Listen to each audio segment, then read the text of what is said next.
Steve Forbes joining me here in New York City today. Steve, there are 8 million migrants here in America. What do you do with them?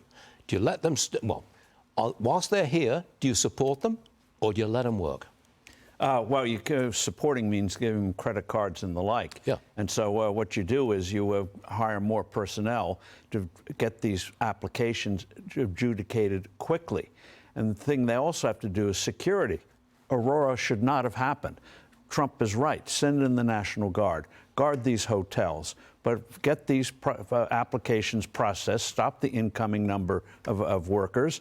And if you want to get a job, you have to register.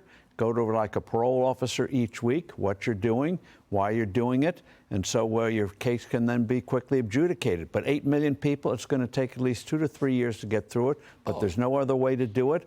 But it can be done if you are willing to do it. But let's be rational, Steve. If you go to a construction site, especially in Florida or Texas, people are getting paid under the table, landscapers, sure. pay for cash. What are you going to do? But this is where the whole thing on immigration reform has floundered for years. We've known since the 1970s that we have this situation, and they do nothing about it. What you do is you have a certain number of people that you let, and we used to have a farm program where you could bring in seasonal labor to meet seasonal needs. Do the same thing in construction and other jobs, where you come in on a permanent or semi-permanent basis.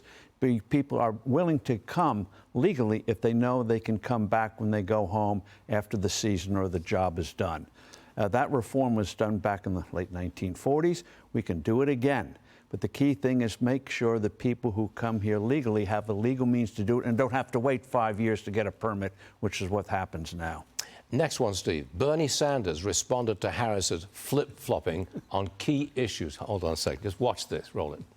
I don't think she's abandoning her ideals. I think she's trying to be pragmatic and doing what she thinks is right in order to win the election. She is not where I am. But I think, for example, when she talks about making the child tax credit permanent, and, you know, we did that in the American Rescue Plan. So, yes, her views are not mine, but I do consider her progressive. So wait a minute. How do we believe these reversals? What will she do if she gets elected? Go back to the left? Oh, absolutely. I wonder what truth serum they gave him before he went on that program. But he did get it right. He did. By saying, hey, this is just smoke and mirrors for the election. You know she's going to do what she always done. There's a saying that a snake rattles before it bites you. That's what she is. She's been on the record for years what her true beliefs are, and her whistle, dog whistle, they love that word, for what she really stands for. When she says her values are the same, that's a signal to the progressives.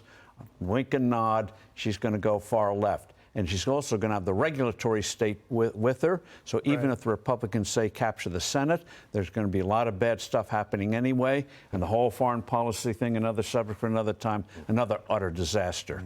Brian, is Harris pretending to go to the center? Yeah, I mean, the guy with the power, Bernie Sanders, just said the reason he said it is because he knows what's going to happen if she gets elected. He's going to dictate policy, just like Elizabeth Warren, just like the whole left part of the party. I mean, God bless the guy. He's telling the truth. Thank you, Bernie Sanders. He did it with Biden. He's going to do it with Harris. Yes. He's de facto president. But at least he told the truth that time, didn't he? Came right out with it. Steve Forbes, you're all right. Thanks for joining us. Good to see you.